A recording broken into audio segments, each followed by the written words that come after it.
तेग बहादुर परम सतगुर परम श्री गुरु गोबिंद सिंह तरो तरा पर पुन पुन सीसा जी पुन पुन सीसा बंदो बार बार जगदीसा एक अंकार सतगुरु ते प्रसाद सच होए। वाहिगुरु जी की फतेह बेगन विनाशन सोए। जिसमें अमृत ज्ञान है मानक भगत वैराग गुरु ग्रंथ साहिब उदद बंदो कर अनुराग। गुरु ग्रंथ साहिब उदद बंदो कर अनुराग। सतनाम श्री वाहिगुरु साहिब जी। दोहरा श्री गंगा के बाक सुन बृद्ध पाई गुरदास। लखें पविखत सगल गत बोले करत प्रकाश। वाहिगुरु जी का खालसा वाहिगुरु जी की फतेह। जुगो जुग अटल सतगुरु श्री गुरु ग्रंथ साहब जी की पवित्र हजूरी च जुड़ बैठी गुरु की साजी और नवाजी हुई गुरु का खास रूप गुरु खालसा साध संगत जीओ। जगत गुरु श्री गुरु ग्रंथ साहब के दर्शन परसरे हो। रब्बी बाणी का शब्द कीर्तन रागी सिंघां की रसना तो बहुत ही अदब सत्कार शरदा सहित आप जी ने सरवण किया है। चल रहे गुर इतिहास की लड़ीवार कथा सरवण करन लई गुरु चरण कमलों विच आप जी तत्पर हो के सावधान हो के जुड़ बैठे। सब ते उत्तम हर की कथा नाम सुनत दर्द दुख लथा। सतगुरां दी कथा कल्याणकारी कथा है, उत्तम कथा है जिसनूं कहण सुनन दा बहुत वड्डा महत्व है। वजीर खान और किंच बेग महाराज छेवें पातशाह के चरणों च हाजिर होए। सतगुरु जी नूं बेनती कीती, गरीब नवाज बादशाह जहांगीर आप जी के दर्शन करना चाहता। आप जी नूं भावे ते दिल्ली चल के बादशाह नूं दर्शन दिओ। छेवें पातशाह ने विचार वटांदरा कीता। वजीर खान नाल गलबात कीती भी जिवें वड्डियां सतगुरां नूं सद्दिया सी दर्शनां नूं उदां ही सानूं बुलाउंदा। वजीर खान ने आख्या महाराज चंदू ने पहलां भी चुगली कीती सी हुण भी कीती है। जदों तक तुसीं चल के अपना पक्ष नहीं रखोगे चंदू वल्लों कीता गया पाप प्रगट नहीं होना। मेरी विचारता यह है कि आप जी जरूर चलो ते चल के बादशाह नूं मिलो। सतगुरु जी ने वचन किया कि फिर कल नूं तुहानूं इहदा जवाब देंगे, अज रात नूं तुसीं विश्राम करो। ਰਾਤ ਦਾ ਸਮਾਂ ਸੀ। ਸਤਿਗੁਰੂ ਜੀ ਮਹਿਲਾਂ ਚ ਆਏ। ਜਿਹੜੇ ਖਾਸ ਸਿੱਖ ਸੀ, ਮਸੰਦ ਸੀ ਗੁਰੂ ਘਰ ਦੇ, ਮਾਤਾ ਜੀ ਦੇ ਪਾਸ ਉਹਨਾਂ ਸਾਰਿਆਂ ਨੂੰ ਸੱਦਿਆ। ਮਸੰਦਾਂ ਨੇ ਸਲਾਹ ਦਿੱਤੀ ਕਿ ਨਾ ਤਾਂ ਹੁਣ ਬਾਦਸ਼ਾਹ ਨਾਲ ਸੰਧੀ ਕਰਨ ਦਾ ਵੇਲਾ ਤੇ ਨਾ ਜੰਗ ਕਰਨ ਦਾ। ਆਪਾਂ ਨੂੰ ਚਾਹੀਦਾ ਹੈ ਕਿ ਆਪਾਂ ਅੰਮ੍ਰਿਤਸਰ ਸ਼ਹਿਰ ਛੱਡ ਕੇ ਜੰਗਲ ਦੇ ਇਲਾਕੇ 'ਚ ਜਾਈਏ। ਉੱਥੇ ਪਾਣੀ ਦੀ ਕਿੱਲਤ ਹੈ, ਬਾਦਸ਼ਾਹ ਦੀਆਂ ਫੌਜਾਂ ਉੱਥੇ ਨਹੀਂ ਆ ਸਕਦੀਆਂ। ਉੱਥੇ ਆਪ ਜੀ ਦੀ ਸਿੱਖੀ ਸੇਵਕੀ ਆ, ਉਹ ਤੁਹਾਡੀ ਸੇਵਾ ਟਹਿਲ ਕਰਨਗੇ, ਸਮਾਂ ਵਧੀਆ ਗੁਜ਼ਰ ਜਾਏਗਾ।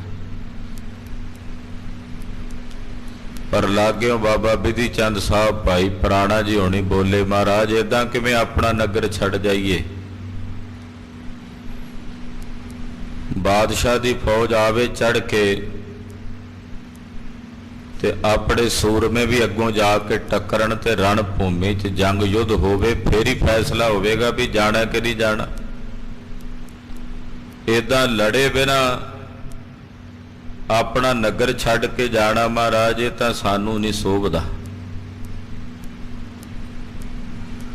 ਲਾਗੇ ਮਾਤਾ ਗੰਗਾ ਜੀ ਬੈਠੇ ਬੋਲੇ, ਕਹਿਣ ਲੱਗੇ ਬਿਧੀ ਚੰਦ ਜੀ ਨਾ ਤਾਂ ਅਸੀਂ ਨਗਰ ਛੱਡਣਾ। ਮਸੰਦਾਂ ਵਾਲੀ ਗੱਲ ਬਾਬਤ ਵੀ ਗੱਲ ਹੋਈ ਵੀ ਇਹ ਸਾਡੇ ਪੁਰਖਿਆਂ ਦਾ ਨਗਰ ਹੈ। ਦੂਜਾ, ਇਹਨਾਂ ਜੰਗਾਂ ਯੁੱਧਾਂ ਦੇ ਵਿੱਚ ਘਰ ਉਜੜਦੇ ਹੁੰਦੇ ਨੇ, ਇਹਨਾਂ ਦਾ ਕੋਈ ਲਾਭ ਨਹੀਂ ਹੁੰਦਾ। ਹਾਲੇ ਮੇਰਾ ਪੁੱਤ ਜਵਾਨ ਵੀ ਨਹੀਂ ਹੋਇਆ ਪੂਰਾ, ਸਰੀਰ 'ਚ ਬਲ ਵੀ ਨਹੀਂ ਭਰਿਆ, ਤੇ ਤੁਸੀਂ ਇਹ ਜੰਗਾਂ ਯੁੱਧਾਂ ਦੀਆਂ ਗੱਲਾਂ ਕਰੋ, ਮੈਨੂੰ ਨਹੀਂ ਚੰਗੀਆਂ ਲੱਗਦੀਆਂ। ਮਾਤਾ ਗੰਗਾ ਜੀ ਨੇ ਵੀ ਜਦੋਂ ਆਪਣੀ ਇਹ ਵਿਚਾਰ ਪੇਸ਼ ਕੀਤੇ, ਇਹਨਾਂ ਸਾਰੀਆਂ ਵਿਚਾਰਾਂ ਦੇ ਉੱਤੇ ਹੁਣ ਅੰਤਲੀ ਮੋਹਰ ਤਾਂ ਉਸ ਮਹਾਨ ਗੁਰਸਿੱਖ ਦੀ ਲੱਗਣੀ ਸੀ, ਜਿਹੜੇ ਗੁਰੂ ਘਰ ਦੇ ਮਹਾਨ ਸੇਵਕ ਨੇ, ਬ੍ਰਹਮ ਗਿਆਨੀ ਧੰਨ ਬਾਬਾ ਬੁੱਢਾ ਸਾਹਿਬ। ਬਾਬਾ ਬੁੱਢਾ ਜੀ ਵੀ ਬੈਠੇ ਨੇ, ਭਾਈ ਗੁਰਦਾਸ ਸਾਹਿਬ ਵੀ ਬੈਠੇ ਨੇ। ਇਹ ਸਾਰੀਆਂ ਗੱਲਾਂ ਸੁਣ ਕੇ ਬਾਬਾ ਬੁੱਢਾ ਸਾਹਿਬ ਤੇ ਭਾਈ ਗੁਰਦਾਸ ਸਾਹਿਬ ਜੀ ਨੇ ਜੋ ਬਚਨ ਕਹੇ ਨੇ, ਆਓ ਜੋ ਫੈਸਲਾ ਹੋ ਰਿਹਾ ਗੁਰਮਤਾ ਇਹਨੂੰ ਕਹਿੰਦੇ ਹਨ। ਸ਼ਾਂਤ ਮਤੇ ਨਾਲ ਬੈਠ ਕੇ ਮਤਾ ਪਕਾਉਣਾ, ਜੋ ਗੁਰਮਤਾ ਪਕਾਇਆ ਜਾ ਰਿਹਾ, ਸਰਵਣ ਕਰਨ ਤੋਂ ਪਹਿਲਾਂ ਗੁਰੂ ਚਰਨਾਂ 'ਚ ਆਪਣੀਆਂ ਹਾਜ਼ਰੀਆਂ ਲਵਾਉਂਦਿਆਂ, ਰਸਨਾ ਨੂੰ ਪਵਿੱਤਰ ਕਰਦਿਆਂ ਸਮੂਹ ਮਾਈ ਭਾਈ ਆਖੋ ਜੀ ਸਤਨਾਮ ਸ਼੍ਰੀ ਵਾਹਿਗੁਰੂ ਸਾਹਿਬ ਜੀ। ਸਤਨਾਮ ਸ਼੍ਰੀ ਵਾਹਿਗੁਰੂ ਸਾਹਿਬ ਜੀ। ਦੋਹਰਾ श्री गंगा के बात सुन बृद्ध पाई गुरदास। सत्कारयोग माता गंगा जी दे बचन जदों सारी संगत ने सुने, बाबा बुढ़ा साहब जी ने, भाई साहब भाई गुरदास जी होना ने, सारिया ने सुने। लखें पविखत सगल गत बोले करत प्रकाश। महाराज जी जानते सन सारी खेड नूं। बाबा बुढ़ा साहब जी नूं भी पता सी भी भविख च की वरतना। तरकालदर्शी महापुरख सी बाबा बुढ़ा साहब जी, सारी गत नूं समझ के कि अगे की वरतना की होना है, ये जाणदियां होया बाबा बुढ़ा साहब जी बोले, चौपाई माता जी सुनिए हम कहे। कहन लगे माता जी सुनो जो असी बेनती करन लगे हाँ। श्री हर गोविंद सब गत लहे। धन गुरु हरगोबिंद साहब जानी जानने, सारी गत जानते ने, अगे की वरतना वो भी जानते ने, पिछे की वरत्या वो भी जानते ने, हुण की वरत रहा वो भी जानते ने। सतगुरु गुरु हरगोबिंद साहब जी महाराज तिन्ना कालां दे ज्ञाता हन। होनहार इनती ने छानी। जेड़ी होनी अगे आउण वाले समय च वरतनी है वो गुरु हरगोबिंद साहब कोल लुकी नहीं हुई। छेवें पातशाह नूं तां प्रतख दिस रही है जो होना अगे आउण वाले समय च। इन्हां वास्ते जिहड़ी आउण वाले समय च होनी वरतनी है वो इन्हां नूं हुणे ही दिस रही है। जो करनो सगरो मन जानी। जो कुछ करना है वो सब कुछ अपने मन च जानते हैं। ये तो अपने कोलों वो इदां पुछ रहे, गलबात कर रहे है भी अपनी निमरता का ਉਹਨਾਂ ਨੇ ਪ੍ਰਗਟਾਵਾ ਕੀਤਾ। ਉਹਨਾਂ ਨੇ ਜੋ ਕਰਨਾ ਹੈ ਉਹ ਤਾਂ ਉਹ ਆਪਣੇ ਮਨ ਵਿੱਚ ਜਾਣਦੇ ਹੀ ਹਨ ਪ੍ਰਥਮ ਸ਼ਪਥ ਇਤ ਚੰਦੂ ਮਾਰਨ ਕਿ ਮਹਾਰਾਜ ਸਤਿਗੁਰੂ ਜੀ ਨੇ ਜਿਹੜੀ ਸਬਤ ਕਹਿੰਦੇ ਆ ਪ੍ਰਣ ਕੀਤ ਕਰਨ ਨੂੰ, ਕਿ ਮਹਾਰਾਜ ਜੀ ਨੇ ਪ੍ਰਣ ਕੀਤਾ ਚੰਦੂ ਨੂੰ ਮਾਰਨ ਦਾ। ਇਹ ਸਭ ਤੋਂ ਪ੍ਰਥਮ ਪ੍ਰਣ ਕੀਤਾ ਹੈ। ਬੈਠ ਸਬਨ ਮੈਂ ਕੀਨੀ ਉਚਾਰਨ ਇਹ ਗੱਲ ਸਾਰੀ ਸੰਗਤ ਵਿੱਚ ਬੈਠ ਕੇ ਮਹਾਰਾਜ ਜੀ ਨੇ ਪ੍ਰਗਟ ਕਰਕੇ ਉਚਾਰਨ ਕੀਤੀ ਹੈ। ਦੁਤੀਏ ਗੁਰ ਅਰਜਨ ਬਿਰਤਾਂਤ ਦੂਜਾ ਗੁਰੂ ਅਰਜਨ ਦੇਵ ਸਾਹਿਬ ਦਾ ਜਿਹੜਾ ਸ਼ਹੀਦੀ ਦਾ ਬਿਰਤਾਂਤ ਹੈ, ਮਹਾਰਾਜ ਜੀ ਦੇ ਸ਼ਹੀਦ ਹੋਣ ਦਾ ਜੋ ਪ੍ਰਸੰਗ ਹੈ, ਹੋਵਨ ਲਗਿਓ ਅਬੇ ਬਖਿਆਤ ਉਹ ਹੁਣ ਪ੍ਰਗਟ ਹੋਣ ਲੱਗ ਪਿਆ। ਕਿਉਂਕਿ ਚੰਦੂ ਨੇ ਤੇ ਇਹਦੇ ਸਾਥੀਆਂ ਨੇ, ਸਰਕਾਰੀ ਬੰਦਿਆਂ ਨੇ ਉਹਨੂੰ ਲੁਕਾਉਣਾ ਚਾਹਿਆ ਸੀ, ਦਬਾਉਣਾ ਚਾਹਿਆ ਸੀ ਵੀ ਇਹ ਗੱਲ ਪ੍ਰਗਟ ਨਾ ਹੋਵੇ, ਤੇ ਫੈਲਾਇਆ ਇਹ ਸੀ ਕਿ ਗੁਰੂ ਅਰਜਨ ਦੇਵ ਸਾਹਿਬ ਨੂੰ ਹੈਜਾ ਹੋ ਗਿਆ, ਇਸ ਕਰਕੇ ਸਰੀਰ ਤਿਆਗ ਗਿਆ। ਪਰ ਹੁਣ ਇਹ ਗੱਲ ਦੀ ਚਰਚਾ ਚੱਲ ਪਈ ਹੈ ਸਾਰੇ ਪਾਸੇ ਕਿ ਚੰਦੂ ਨੇ ਗੁਰੂ ਅਰਜਨ ਦੇਵ ਸਾਹਿਬ ਨੂੰ ਤਸੀਹੇ ਦੇ ਕੇ ਸ਼ਹੀਦ ਕੀਤਾ ਹੈ। ਪਲਟੋ ਲੈ ਬੇਕੂ ਅਬ ਸਮੋ ਮਹਾਰਾਜ ਜੀ ਹੁਣ ਬਦਲਾ ਲੈਣ ਦਾ ਸਮਾਂ ਹੈ। ਕਿਉਂਕਿ ਹੁਣ ਜਦੋਂ ਗੱਲ ਪ੍ਰਗਟ ਹੋਣ ਲੱਗ ਪਈ ਹੈ, ਸਭ ਪਾਸੇ ਗੱਲ ਵਿਦਿਤ ਹੋਣ ਲੱਗ ਪਈ ਹੈ, ਪੰਜਵੇਂ ਪਾਤਸ਼ਾਹ ਦੀ ਸ਼ਹੀਦੀ ਦੇ ਪ੍ਰਸੰਗ ਦਾ ਜ਼ਿਕਰ ਚੱਲਣ ਲੱਗ ਪਿਆ, ਤੇ ਫਿਰ ਹੁਣ ਸਮਾਂ ਹੈ ਕਿ ਚੰਦੂ ਕੋਲੋਂ ਬਦਲਾ ਲੈ ਲੈਣਾ ਚਾਹੀਦਾ ਹੈ। ਦਿੱਲੀ ਚਲੋ ਏ ਮਤ ਹਮੋ ਬਾਬਾ ਬੁੱਢਾ ਸਾਹਿਬ ਜੀ ਕਹਿੰਦੇ ਵੀ ਸਾਡਾ ਮਤ ਤਾਂ ਇਹ ਹੈ ਵੀ ਦਿੱਲੀ ਜਾਣਾ ਚਾਹੀਦਾ, ਦਿੱਲੀ ਚੱਲ ਕੇ ਬਾਦਸ਼ਾਹ ਨੂੰ ਮਿਲਣਾ ਚਾਹੀਦਾ ਹੈ। ਬਿਨਾ ਚਲੇ ਨੇ ਮਾਰਨ ਹੋਏ ਕਿਉਂਕਿ ਜਦੋਂ ਤੱਕ ਆਪਾਂ ਦਿੱਲੀ ਨਹੀਂ ਜਾਵਾਂਗੇ, ਉੱਥੇ ਜਾਏ ਬਿਨਾ ਪਾਪੀ ਨੂੰ ਅਸੀਂ ਸੋਧ ਨਹੀਂ ਸਕਾਂਗੇ, ਦਿੱਲੀ ਜਾਏ ਬਿਨਾ ਚੰਦੂ ਨੂੰ ਕਾਬੂ ਨਹੀਂ ਕਰ ਸਕਾਂਗੇ। ਪੂਰਨ ਕਰੇ ਸਪਤ ਕਰ ਜੋਏ ਮਹਾਰਾਜ ਜੀ ਹੁਣ ਜਿਹੜੀ ਆਪ ਜੀ ਨੇ ਸਬਤ ਕੀਤੀ ਸੀ, ਪ੍ਰਣ ਕੀਤਾ ਸੀ, ਉਹ ਆਪ ਜੀ ਦਿੱਲੀ ਚੱਲ ਕੇ ਪੂਰਾ ਕਰੋ। ਸਾਡੀ ਤਾਂ ਇਹ ਬੇਨਤੀ ਹੈ ਕਿ ਆਪ ਜੀ ਨੇ ਜਿਹੜਾ ਪ੍ਰਣ ਕੀਤਾ ਉਹਨੂੰ ਹੁਣ ਪੂਰਾ ਕਰਨ ਦਾ ਵੇਲਾ ਹੈ। ਦਿੱਲੀ ਚੱਲ ਕੇ ਆਪ ਜੀ ਆਪਣਾ ਪ੍ਰਣ ਪੂਰਾ ਕਰੋ। ਸ਼੍ਰੀ ਅੰਮ੍ਰਿਤਸਰ ਬਸੋ ਸੁਖਾਰੇ ਸਾਨੂੰ ਅੰਮ੍ਰਿਤਸਰ ਸਾਹਿਬ ਛੱਡਣ ਦੀ ਨਹੀਂ ਲੋੜ, ਜਿਵੇਂ ਮਸੰਦ ਕਹਿ ਰਹੇ ਨੇ। ਅਸੀਂ ਕਿਉਂ ਛੱਡੀਏ ਸ੍ਰੀ ਅੰਮ੍ਰਿਤਸਰ ਸਾਹਿਬ? ਇੱਥੇ ਆਪ ਜੀ ਦਾ ਪਰਿਵਾਰ, ਸਾਰੀ ਸੰਗਤ ਸੁਖ ਨਾਲ ਵਸੇ। ਆਪ ਜੀ ਫੌਜਾਂ ਸਮੇਤ ਦਿੱਲੀ ਨੂੰ ਰਵਾਨਾ ਹੋਵੋ। ਜਹਾਂਗੀਰ ਨੇ ਕਰੇ ਬਿਗਾਰੇ ਮਹਾਰਾਜ ਮੈਨੂੰ ਇਹ ਪਤਾ ਵੀ ਜਹਾਂਗੀਰ ਤੁਹਾਡੇ ਨਾਲ ਵਿਗਾੜ ਨਹੀਂ ਕਰੇਗਾ। ਉਹਨੇ ਜੋ ਕਰਨਾ ਸੀ ਪਹਿਲਾਂ ਕਰ ਲਿਆ, ਸਿਖਾਇਆ ਹੋਇਆ ਸੀ ਦੁਸ਼ਮਣਾਂ ਦਾ। ਤੁਹਾਡੇ ਨਾਲ ਜਹਾਂਗੀਰ ਵਿਗਾੜ ਨਹੀਂ ਕਰੇਗਾ। ਆਗੇ ਸ਼ਾਹ ਜਹਾਂ ਜਬ ਹੋਏ ਬਾਬਾ ਜੀ ਨੇ ਭਵਿੱਖਤ ਬਚਨ ਵੀ ਦੱਸ ਦਿੱਤਾ। ਮਹਾਰਾਜ ਜਹਾਂਗੀਰ ਨਹੀਂ ਵਿਗੜਦਾ, ਜਹਾਂਗੀਰ ਤੋਂ ਬਾਅਦ ਇਹਦਾ ਲੜਕਾ ਸ਼ਾਹਜਹਾਨ ਬੈਠੇਗਾ ਤਖਤ ਤੇ। ਉਹ ਅੱਗੇ ਜਿਵੇਂ ਕਰੇਗਾ ਫਿਰ ਬਾਅਦ ਵਿੱਚ ਵੇਖੀ ਜਾਏਗੀ ਉਹਦੇ ਨਾਲ ਕਿਵੇਂ ਪੇਸ਼ ਆਉਣਾ। ਪਰ ਜਹਾਂਗੀਰ ਤੁਹਾਡੇ ਨਾਲ ਵਿਗਾੜ ਨਹੀਂ ਕਰੇਗਾ, ਇਹ ਅਸੀਂ ਕਹਿੰਦੇ ਹਾਂ। ਜਿਮ ਗੁਰ ਕਰੇ ਵਰਤੈ ਸੋਏ ਫਿਰ ਅੱਗੇ ਜਿਵੇਂ ਪਰਮੇਸ਼ਰ ਨੂੰ ਭਾਵੇਗਾ ਤਿਵੇਂ ਵਰਤੇਗਾ। ਜਦੋਂ ਸ਼ਾਹਜਹਾਨ ਬੈਠੇਗਾ ਤਖਤ ਤੇ, ਉਦੋਂ ਜੋ ਹੋਵੇਗੀ ਫਿਰ ਉਦੋਂ ਵੇਖੀ ਜਾਏਗੀ। ਅਬ ਚੰਦੂ ਕੋ ਗਰਦ ਮਿਲਾਵੋ ਹੁਣ ਤਾਂ ਮਹਾਰਾਜ ਜੀ ਵੇਲਾ ਹੈ ਕਿ ਪਾਪੀ ਚੰਦੂ ਨੂੰ ਮਾਰ ਕੇ ਗਰਦ ਵਿੱਚ ਮਿਲਾ ਦਿੱਤਾ ਜਾਵੇ, ਇਸ ਮਲੇਛ ਨੂੰ ਗਰਦ ਵਿੱਚ ਮਿਲਾ ਦਿੱਤਾ ਜਾਵੇ। ਸੋ ਜਸ ਵਿਸਾਲ ਜਗਤ ਮੈਂ ਪਾਵੋ ਜਦੋਂ ਤੁਸੀਂ ਚੰਦੂ ਨੂੰ ਦੰਡ ਦਿਓਗੇ ਤੇ ਪਾਤਸ਼ਾਹ ਤੁਹਾਡਾ ਸੁਜਸ, ਤੁਹਾਡੀ ਮਹਿਮਾ, ਤੁਹਾਡੀ ਵਡਿਆਈ ਪੂਰੇ ਸੰਸਾਰ ਭਰ ਦੇ ਵਿੱਚ ਉਜਾਗਰ ਹੋਵੇਗੀ। ਇੱਕ ਵਜ਼ੀਰ ਖਾਂ ਨਿਤ ਟਿਗ ਛਾਉ ਮਹਾਰਾਜ ਵਜ਼ੀਰ ਖਾਨ ਵੀ ਉੱਥੇ ਬਾਦਸ਼ਾਹ ਦੇ ਕੋਲ ਹੀ ਰਹਿੰਦਾ ਤੇ ਗੁਰੂ ਘਰ ਦਾ ਉਹ ਸ਼ਰਧਾਲੂ ਹੈ, ਬਾਦਸ਼ਾਹ ਦੇ ਨਾਲ ਹੀ ਰਹਿੰਦਾ ਹੈ। ਬਾਦਸ਼ਾਹ ਇਹਦੇ ਤੇ ਬਹੁਤ ਭਰੋਸਾ ਤੇ ਯਕੀਨ ਕਰਦਾ ਹੈ। ਸਤਿਗੁਰ ਕੋ ਸੇਵਕ ਸੁਖ ਚਾਉ ਤੇ ਵਜ਼ੀਰ ਖਾਨ ਜਿਹੜਾ ਉਹ ਗੁਰੂ ਘਰ ਦਾ ਸੇਵਕ ਹੈ ਤੇ ਗੁਰੂ ਘਰ ਦਾ ਸੁੱਖ ਹੀ ਚਾਹੇਗਾ। ਮਹਾਰਾਜ ਵਜ਼ੀਰ ਖਾਨ ਦੀ ਮਨਸਾ ਮਾੜੀ ਨਹੀਂ, ਜੇ ਉਹ ਤੁਹਾਡੀ ਸ਼ਰਨ ਚ ਆਇਆ, ਉਹ ਤੁਹਾਡੇ ਘਰ ਦਾ ਸ਼ਰਧਾਲੂ ਹੈ, ਸੇਵਕ ਹੈ, ਤੇ ਗੁਰੂ ਨਾਨਕ ਸਾਹਿਬ ਦੇ ਘਰ ਦਾ ਉਹ ਭਲਾ ਹੀ ਚਾਹੇਗਾ ਜੇ ਤੁਹਾਨੂੰ ਨਾਲ ਲੈ ਕੇ ਜਾਏਗਾ। ਇਸਨੇ ਸਰਬ ਬਾਤ ਸਮਝਾਈ। ਨਾਲੇ ਵਜ਼ੀਰ ਖਾਨ ਨੇ ਦੱਸਿਆ ਕਿ ਮੈਂ ਬਾਦਸ਼ਾਹ ਨੂੰ ਸਾਰੀ ਗੱਲ ਸਮਝਾ ਕੇ ਆਇਆ, ਤੇ ਅੱਗੇ ਵੀ ਜੇ ਬਾਦਸ਼ਾਹ ਕੋਈ ਕਰਤੂਤ ਕਰਨ ਲੱਗੇਗਾ ਤੇ ਮੈਂ ਉਹਨੂੰ ਸਮਝਾਵਾਂਗਾ।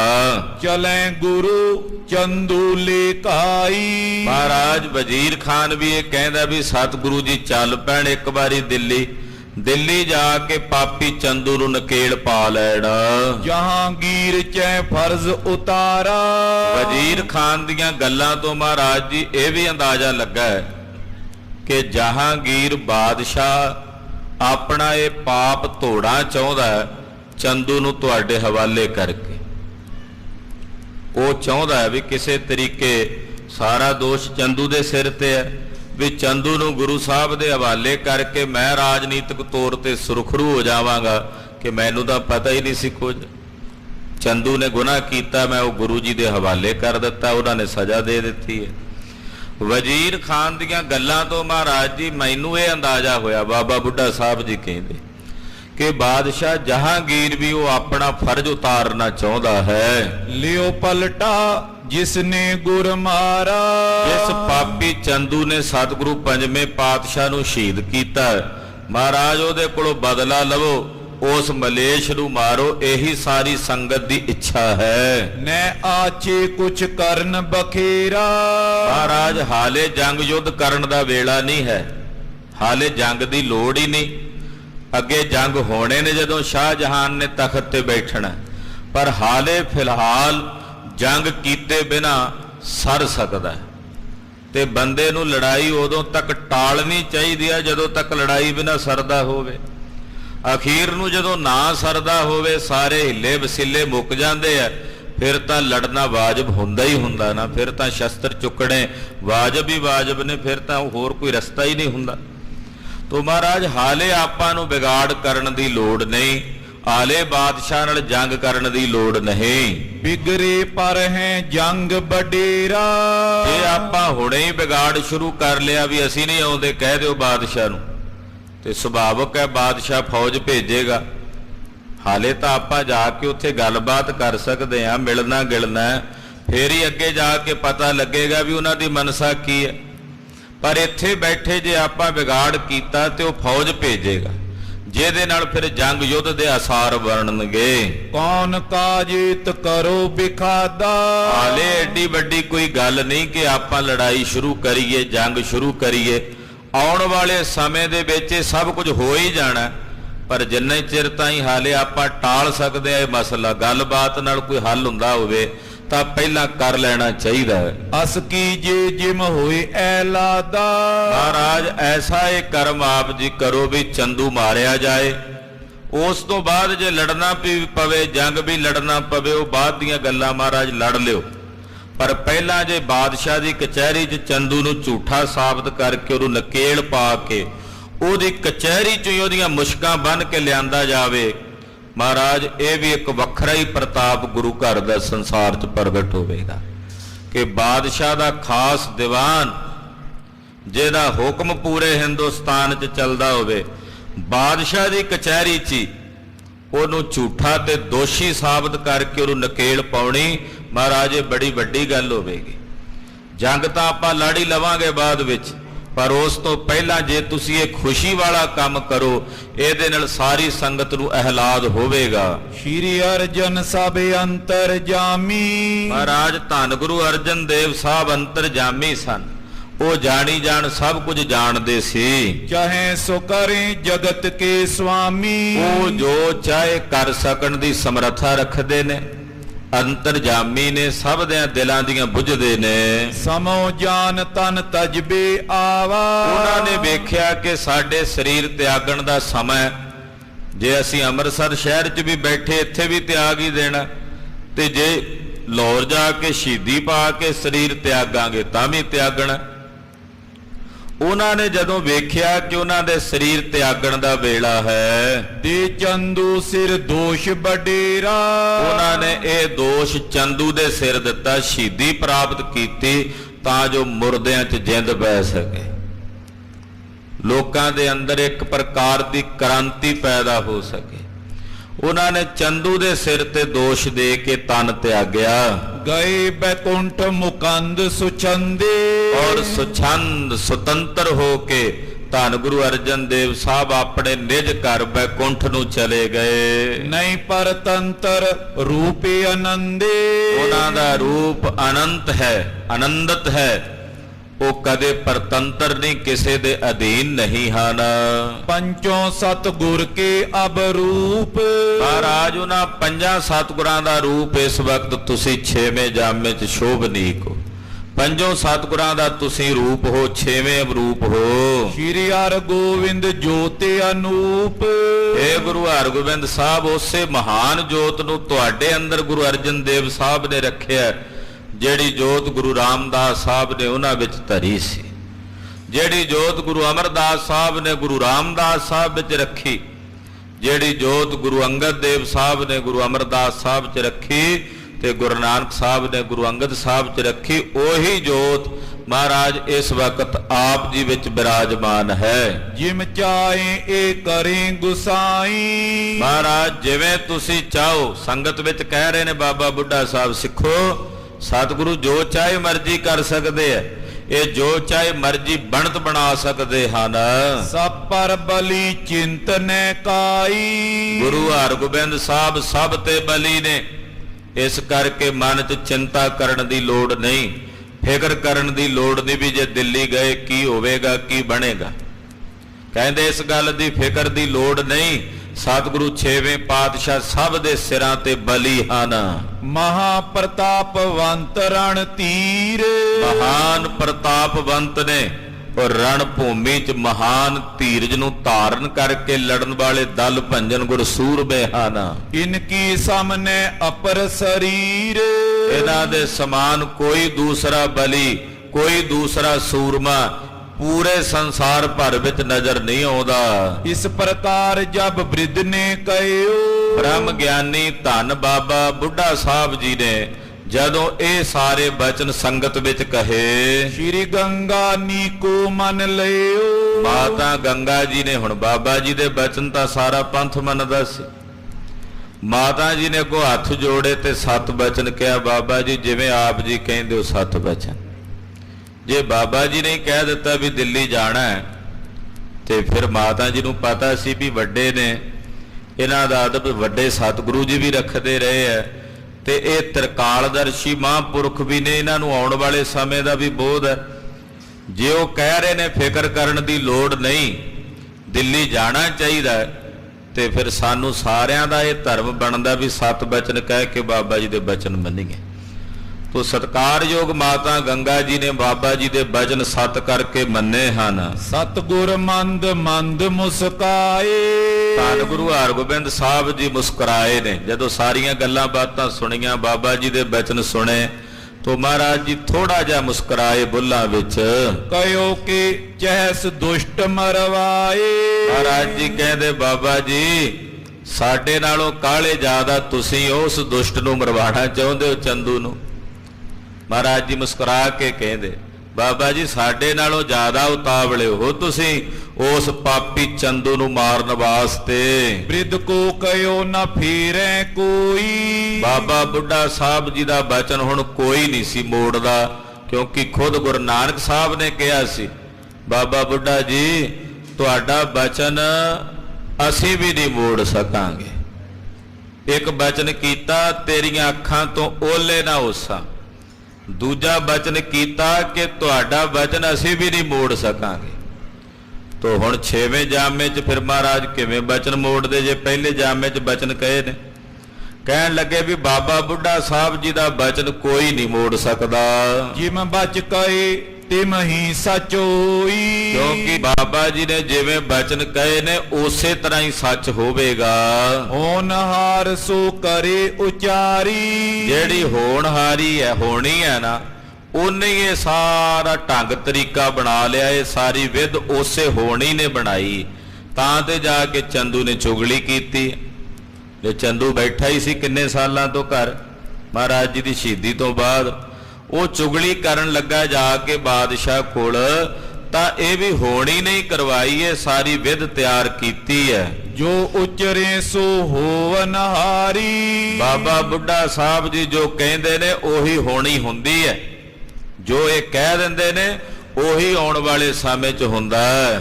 ਪਾਹਨ ਰੇਖ ਮਿਟੇ ਨੈ ਜੈਸੇ। ਜਿਵੇਂ ਪੱਥਰ 'ਚ ਲਿਖ ਕੇ ਖਿੱਚੀ ਹੋਈ ਲਕੀਰ ਨਹੀਂ ਨਾ ਮਿਟਦੀ, ਏਦਾਂ ਬਾਬਾ ਬੁੱਢਾ ਸਾਹਿਬ ਦੇ ਕਹੇ ਹੋਏ ਵਾਕ ਨਹੀਂ ਮਿਟਦੇ।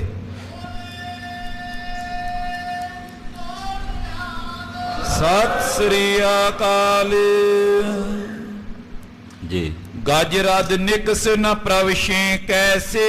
ਜਿਵੇਂ ਹਾਥੀ ਦੇ ਮੂੰਹ 'ਚੋਂ ਨਿਕਲੇ ਦੰਦ ਉਹ ਮੁੜ ਕੇ ਹਾਥੀ ਦੇ ਮੂੰਹ ਵਿੱਚ ਨਹੀਂ ਵੜਦੇ, ਜਿਹੜੇ ਇੱਕ ਵਾਰੀ ਮੂੰਹ 'ਚ ਨਿਕਲ ਗਏ ਉਹ ਮੁੜ ਕੇ ਮੂੰਹ 'ਚ ਨਹੀਂ ਵੜਦੇ। ਹਾਂਜੀ। ਸੁਨ ਗੁਰ ਤੇ ਗੁਰਦਾਸ ਬਖਾਨੀ। ਇਸੇ ਤਰ੍ਹਾਂ ਬਾਬਾ ਜੀ ਨੇ ਜਿਹੜੇ ਬਚਨ ਕਰ ਦਿੱਤੇ ਉਹ ਹੋਣੇ ਹੀ ਹੋਣੇ ਨੇ।